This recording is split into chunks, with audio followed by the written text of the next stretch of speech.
I'm back. My wife's making a lot of noise in the kitchen right now. I don't know, we'll see what happens there. We're supposed to go working out. Yeah, she's asking if I'm recording. I'm still recording. I'm just waiting for her to get out of my way.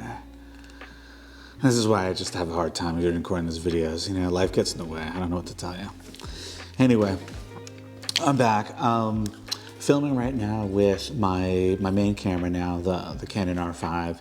I've been shooting with the Canon for, I don't know, it's coming up on 2 years now. So I've been shooting with that for a while. I was shooting with the Canon and with Sony for a while, dual. So, and right now, before kind of my pro support ends, they reached out to me and said, hey, you know, would you want to go ahead and kind of take advantage of your benefits before they lapse? And so I took the opportunity to grab this A7 R5. Let's see here. There we go. A7 R5 and the 50mm1.4. This, I had the 50mm1.2. I shot with the A7 R4. I then shot with the A1 and also the A7 IV. This camera is amazing. One of the things that the A7 R4, one of the things that I kind of found with that is that it just was a little laggy. You know, it was a little slow. Obviously, the files and image resolution was amazing. I mean, the images you get from the R4, from any of the Rs, even the R3, that thing is still, that sensor is still no joke. But I did use the CF Express Type A cards that I still had from the A1 on this. I don't know if that's it, but you know what? It just seems a little bit more quicker. Obviously, I think they bumped up the processors in here. So it definitely feels a little bit more quicker.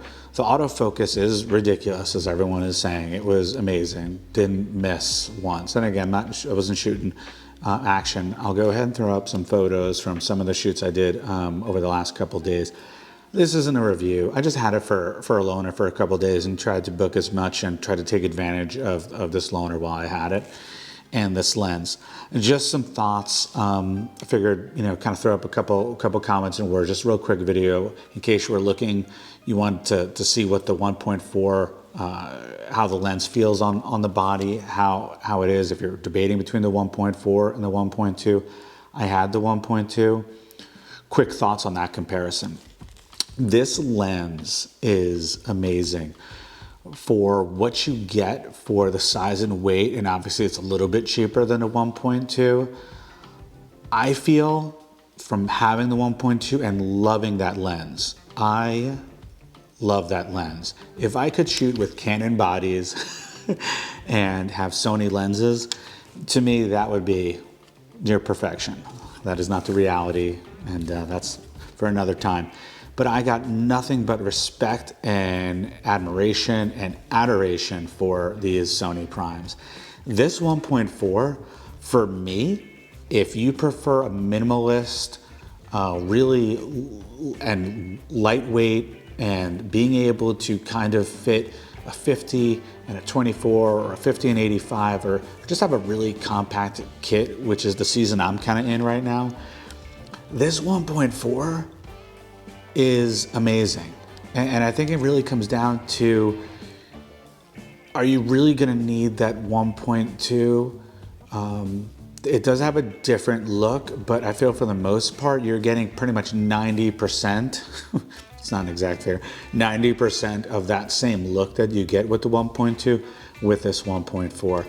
And it's so small. It's so compact, this thing. It just fits perfectly on this body, on the Sony bodies. I mean, I can't, what they continue to do with these lenses are amazing. So it literally does feel exactly like the 24 and 35, which I'm sure you guys know. But yeah, great deal. And the R5, you know, I'm still sticking with my Canon right now. I'm really happy with my kit. But I have to say, this camera is really, the R5 is pretty impressive. I know the screen hasn't been improved all that much, but just from actual real day-to-day use for a couple of days, again, not a review, It looks better. It really looks a lot better than the other screens, including the A1. I don't know why that is. I don't know if in the previews, the JPEG previews, they've done some tweaking with that to make them look a little bit better and not as flat.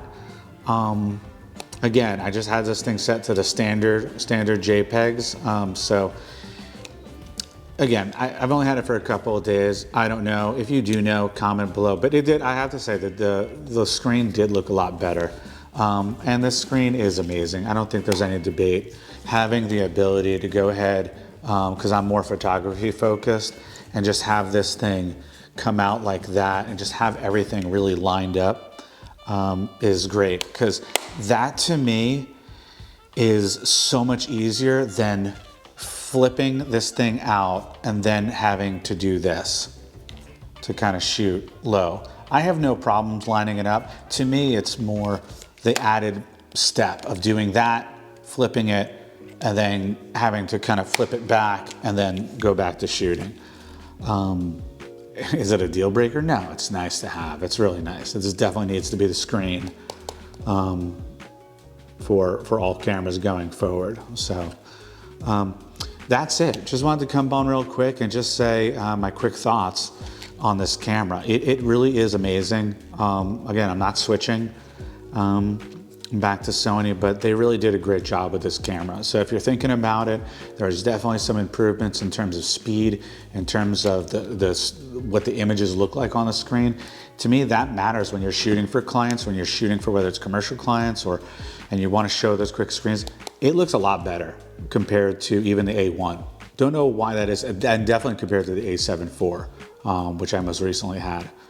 Don't know what it is, but it looks better. Yeah, that's all I got. Peace.